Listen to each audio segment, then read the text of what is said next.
Here are 3 things that need to change in the real estate industry in 2026. Now, these things are such big pet peeves of mine, and especially when you're on social media, it's so easy to get inundated by the noise that it's out there. And I feel like that's why people who are on social media just get such a bad rep, and there's this whole thing about like gurus and stuff like that. It's because there's just so much noise and people just shoving down like things that are potentially even a little bit harmful down your throat, okay? So these are, in my opinion, the top 3 things that just need to change, need to stop happening in the real estate investing industry in 2026.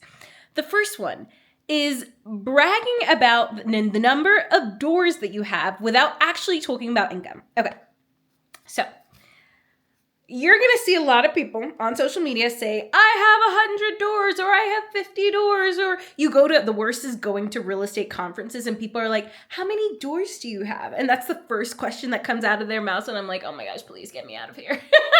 Because guess what? I don't care. I don't care how many doors you have. I don't care if you have 1 door. I don't care if you have 100 doors.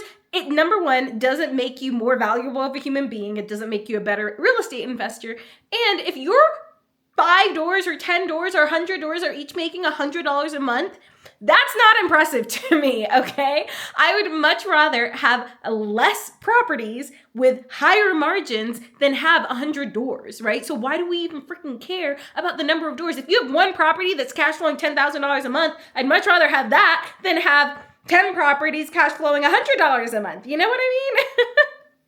So that is something that needs to go away. If anyone leads with, I have this many doors, run the other way, start walking. At least that's just me. I'm being a little dramatic, but truly, gosh, it's such a pet peeve of mine. And I think it's like, I think especially in like masculine spaces, it's like they're dick swinging, basically showing that they have enough doors. A lot of the time when you go to like more female events, that's not what you lead with, but especially some of the more male-centered real estate investing events, which is most of them out there, that's the kind of vibe that you're getting. And it just frustrates me so much. And so my general philosophy is I'm all about a small but mighty portfolio. I want the least number of properties with the highest ROI or the highest like cash flow I can possibly get, the highest tax benefits that I can possibly squeeze out of one property. And that's kind of why I like multifamily properties like duplexes, triplexes, fourplexes. I'm starting to look at hotels. I like having multiple doors under one roof, and I like for that one single property to do a lot of work. Like I'm all about efficiency, you know? But also for me too, is if you have a bunch of properties, like, so I very much like to invest in properties that excite me. I need fun projects. I need things that I'm going to be like a little bit emotionally invested in because I'm an artist at heart. I'm a creative. I love creative projects. And so for me, if someone has like 50 long-term rentals, that's honestly not that exciting for me. But that's not to say that that's not the best option for you. Everyone's different. And at the end of the day, you always have to think about, why am I getting into real estate investing? What's my purpose here? What am I trying to do? And go from there, which is why I will never tell someone they have to go with this one strategy. But whenever anyone leads with the number of doors they have, just be wary. Just be so wary. But yeah, it's like I have written here, cash flow matters, income matters, sustainability matters too. The number of people I see scale to tons of properties and then they crash and burn, or they have to sell a bunch of properties off because they bought a bunch of properties that weren't aligned. So at the end of the day, it always comes back to alignment. What feels the most aligned for you? Okay. The second thing that needs to change in the real estate industry in 2026 is telling newbies, like people who've never bought a property before, to partner and to use other people's money when they have literally zero experience. Okay. So I don't have an issue necessarily with partnering. It's the getting other people's money to fund your deals when you have no clue what you're doing. And so that is the narrative that's pushed in so many real estate investing spaces. And I'm like, you don't even know if you like real estate yet. That's why I always say, get your first property first by yourself. Because number one, it shows that you're financially responsible and you can manage your own finances and you have the credit and have the ability to go buy properties. You've proven it to yourself, right, that you can do this before you start involving other people's money and something you don't even know if you want to do. And I feel like so many people rush into partnerships, they rush into creative financing, they rush into other people's money because they're just so desperate to buy a property. But it's like the money still has to come from somewhere. And if you don't feel comfortable paying these people back, if you're like, oh my gosh, I'm gonna go use their money, and like if I lose it, oh well, like no, let's not do that. That narrative honestly needs to be squished in 2026. Please, okay? If this is your first time ever buying an investment property, you probably need to go and buy your first, maybe your second by yourself. I would say even just one, so that you can develop your system, so you understand what you're doing, so you know that you even like real estate, because a lot of people also get into it and then they're like, oh, I don't know if this is actually for me. A lot of the time, that's also because they don't have the systems and everything to make real estate investing feel a lot better and more passive. But still, don't rush to partner and use other people's money if you haven't even gotten your first deal yet. And it's so easy nowadays to get your first deal because there are so many low down payment options. You can house hack, and those you can develop your systems just by doing that. Okay, the third one is forcing beginners into one strategy. Now, you're going to hear on the internet, everyone's going to say, focus.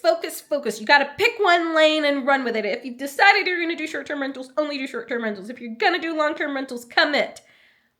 Here's the thing. You're just getting started. You are still figuring out what you like, what you don't like, what feels fun for you. Okay, it is so okay to pivot. I have tested and tried multiple different strategies, and that's part of why I honestly love my program, Wanderlust Wealth Academy, because we teach you a bunch of different avenues, not just one thing, because you are also still figuring out what you like the best.